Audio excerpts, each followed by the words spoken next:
Hi, I'm Ali Stolar, and welcome to episode 1 of my creative education series. Just a little bit of background. I'm an actor and filmmaker in the Dallas area. I've been acting for a little over 10 years and have recently got into the more production side of things, like writing, producing, directing my own projects. And while there are a lot of resources out there for people who are starting out without going to school, without an agent, without the experience, I noticed that a lot of these things, like webinars and stuff, you have to pay for. There's classes that you have to pay to take. And for someone like me who's starting out with, no money really to get into these things, I started out acting, just practicing on my own. I never went to any acting classes or anything like that.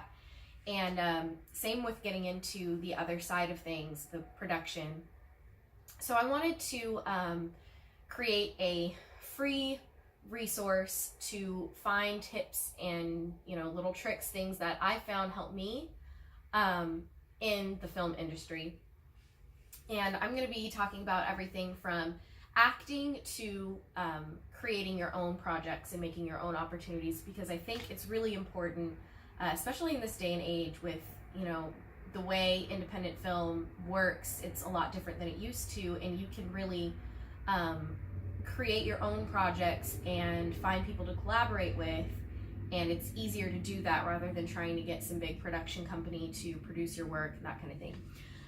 So in today's episode, we're going to be talking about casting. It's actually probably one of my favorite things about being on the production side, doing all the behind the scenes stuff, because when you're casting, you're really responsible for bringing those characters to life and creating an actual person rather than just, lines written down on paper. So the first thing that I do when I'm doing casting is create my character breakdowns. Now, I also tend to write my own stuff too, so I'll write an outline of all my characters while I'm writing. Or before I start writing, whatever.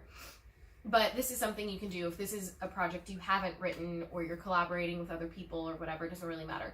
But I like to write a really detailed character description for each character, and even sometimes put an actor that I'm basing the character off of. Like, even though realistically you might not be getting Jason Statham to be in your action movie, having that written down under your character details can help you and everyone else doing the casting have an idea of the type that you're looking for. So the things I like to do for my own personal character breakdowns are the age, the gender, ethnicity, any physical description, things that are extra details like tattoos, needs facial hair, that kind of thing. And then I also like to write the attitude of the character.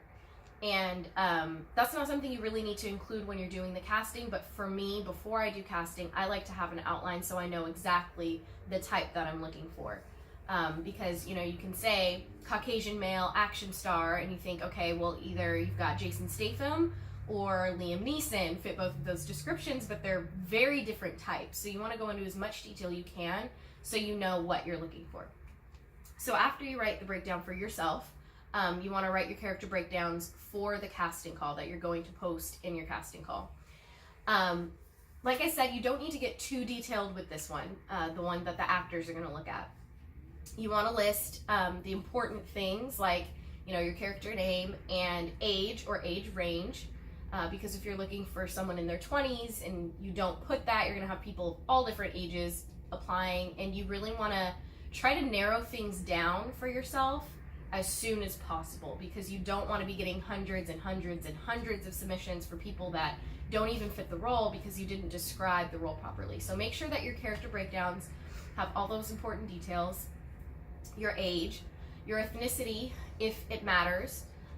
If you're doing something like with a biological family, obviously you want the siblings, the parents, or whoever to have the same ethnicity. Make sure you list that, because that is important. It's going to be really frustrating if you're getting all black actors for one role, and then you've got so many white actors applying for another role, and they're supposed to be biological siblings or something. That gets really frustrating, because you're like, oh man, why didn't I think of that? So a lot of times you don't think of those things and people just leave the ethnicity blank, but if it's something where you need them to be the same ethnicity, write that down in your character breakdowns. Also, if the ethnicity doesn't matter, oftentimes I've noticed that I used to do it too, and I didn't realize when I was applying to casting calls, if I saw a casting call and there was no ethnicity specified, I a lot of times wouldn't apply for it, because you find kind of as a black actor or actor of color that a lot of people just automatically put, you know, Caucasian for a lot of roles. And a lot of times when you apply, when ethnicity isn't specified, you get the response saying, oh, sorry, we're casting a Caucasian actor for this one right now. And so I found that not only when I was applying to casting calls, but when I'm posting casting calls that other actors are responding to, if you put ethnicity open or open ethnicity, you'll get more responses from different people rather than not specifying an ethnicity at all. I don't know why. I think it's just a mental thing. When people see it, they think, oh, open ethnicity, so they want diversity. They want actors of different backgrounds and that kind of thing. So that's a tip. After your age and ethnicity, make sure you write any physical characteristics that are important. Does your character have dark hair? Is your character tall and muscular? Does your character need to be skinny, lanky, or athletic? Whatever type you need, mark those things. And then I usually add just something small about the character that's important so that they know in the audition what the character is about. For example, Fated, the film that I'm producing right now and acting in, the main character, Mike, is described as a Hispanic male, in his 30s, athletic, tattoos are a plus, and I put that he is a boxer struggling with drug addiction. So someone struggling with drug addiction, you need to have a pretty good emotional range. He's a boxer, he needs to be in good shape and probably be a little gruff looking, not so, polished. So anything like that will help add some description to the character, include in your breakdown. And then that's all you really need.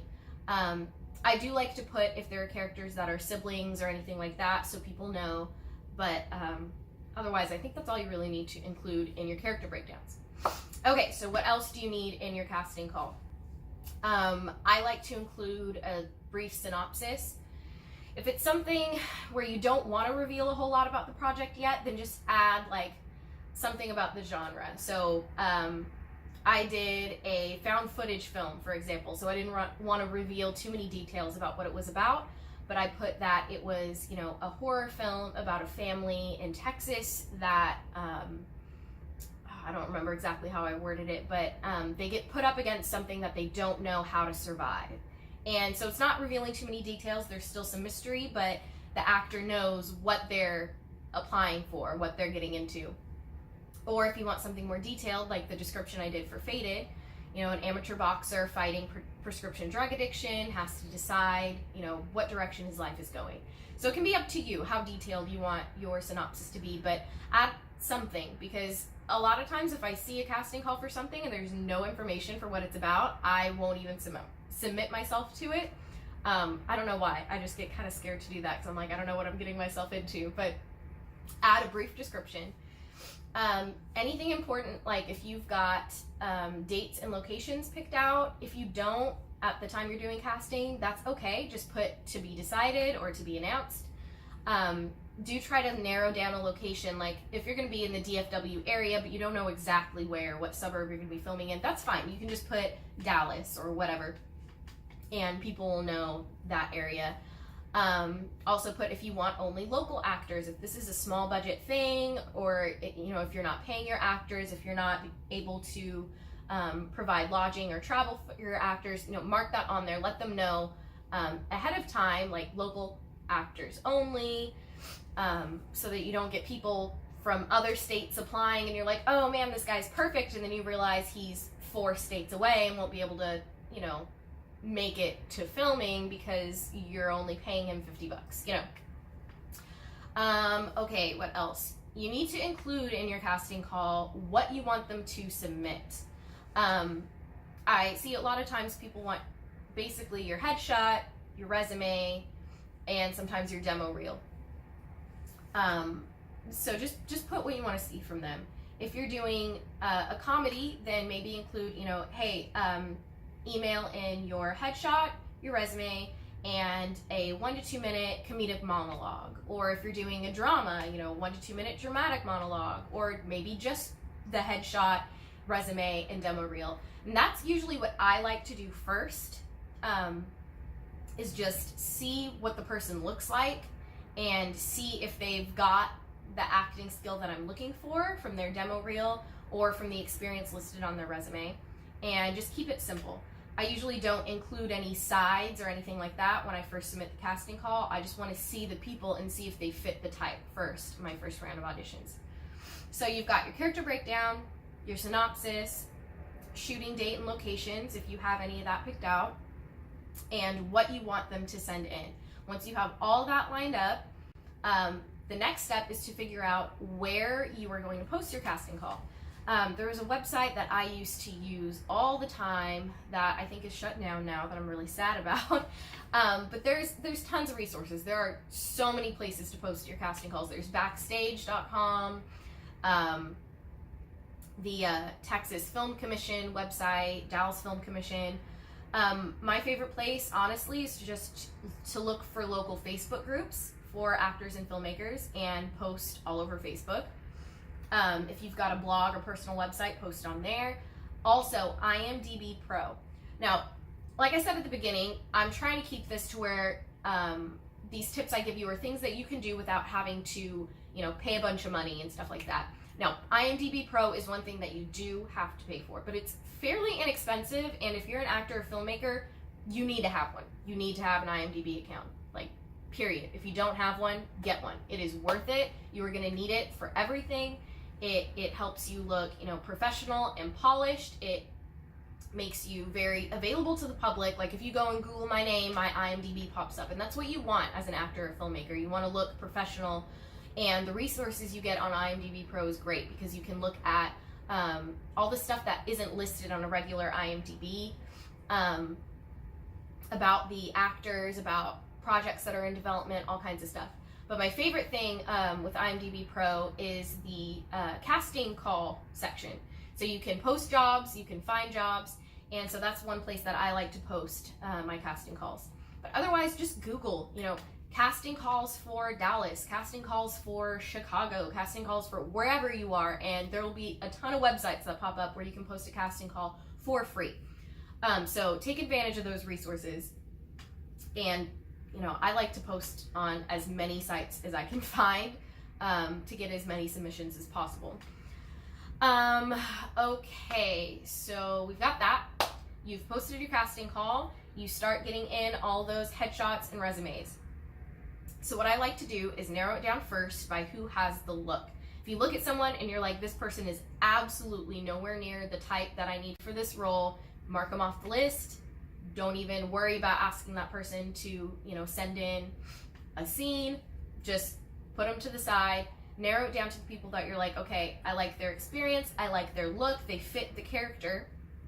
And then from there, a lot of people do things differently. I notice a lot of casting directors, whoever, will like to do an in-person casting call for the initial round of auditions. And then after that, they'll like to call people back for a callback audition and have them read with each other after they narrowed it down. I like to narrow down my first round of auditions by doing video auditions because, I mean, chances are if the person can't act at all in a monologue or a scene that they do on video, they're likely not going to be able to act in person anyway. And it saves you a lot of time. It saves them a lot of time. You know, you don't want people wasting time coming to an audition that they have no chance of getting the role for, you know. I know that sounds mean, and you never know. People can surprise you, but I think it really does help to do your first round of auditions by video. So what I'll usually do is shoot them an email and say, you know, we'd love for you to audition. If it's a role that doesn't have a whole lot of lines, I'll ask them to send in a 1 to 2 minute monologue. But if it's something where I want to see a specific scene from the script, which is usually the case, I'll send them that scene or, you know, a couple of scenes and ask them to do a self-tape audition and email that back. If you've got a deadline, you know, give them a deadline. And then from there, I can see, okay, so not only does this person have the look, does this person have the acting skills? Does this person have the emotional range that I need for this character?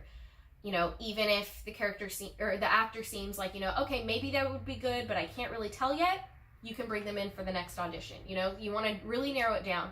And so this way, I feel like it's not so much about picking the people that are really, really good for the part. It's picking the people that are really, really wrong for the part, so you can go ahead and eliminate those and save yourself a lot of hassle and a lot of time. So once you get all those videos back, review them, pick out who you like, and then that's when I like to do an in-person audition and tell them, you know, hey, we'd love to see you in a callback, and bring them in to read with each other, to read with other actors, and to see them in person. Now this can be kind of tricky if you are, you know, just starting out, doing everything on your own, you don't have a whole lot of money, don't have an office space. Trying to figure out where to hold auditions can be really annoying, believe me, I know.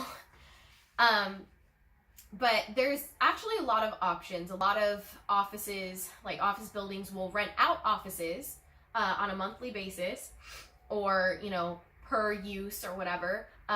Schools, like colleges, art institute, you know, community colleges will allow you to use rooms, especially if you're a student there. That'd be perfect. Just ask your professor, hey, I need to hold an audition on Saturday, and, you know, get the room reserved, figure out what you need to do for that. A lot of libraries and community centers will have conference rooms and meeting rooms that they'll rent out, you know, by the hour, that are pretty inexpensive. So just find a place near you. I think I did an audition at a church once, in like the church area. It was like the second building where their drill team and like choir would practice. And so it was my aunt's church, and I just asked them, you know, hey, could I have people come on a Saturday for a couple hours when you guys aren't here? And so that's an option. Ask your local church if you're involved in one. So yeah, that's pretty much it. Those are my tips for casting. I'll try to list some of the resources that I use, but they might not help you if you're not in the same area that I'm in. Obviously, like I said, look for Facebook groups, make those connections. That's the most important thing in the film industry, whether you're a filmmaker or an actor or a writer, whatever. Making connections with people and figuring out, you know, where to look for things really helps. So join some Facebook groups. Go on Stage 32. That's another one of my favorite websites for networking and also for casting calls, posting jobs and looking for jobs. I'll link that in the comments. But yeah, I hope you guys enjoyed the first episode. I'm going to have a lot more content out for you guys. Everything from, you know, making films to being in them. I'm going to go over some tips on how to do an audition monologue, how to do a good self-tape audition, stuff like that. So if there's any topic that you want to see, anything specific that you want me to do an episode over, let me know, and I'll give you the tips that I've learned.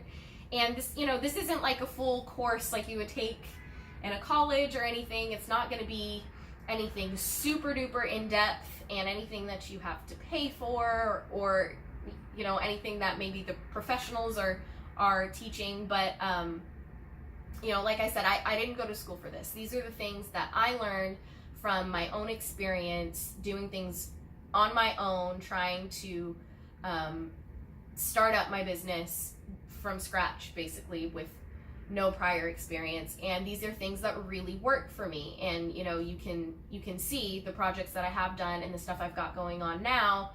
I was able to do those because of these things that I'm teaching you now. So I hope you liked the episode. I hope these tips help you. Let me know what you think, and let me know what else you want to see, and I will see you guys next time.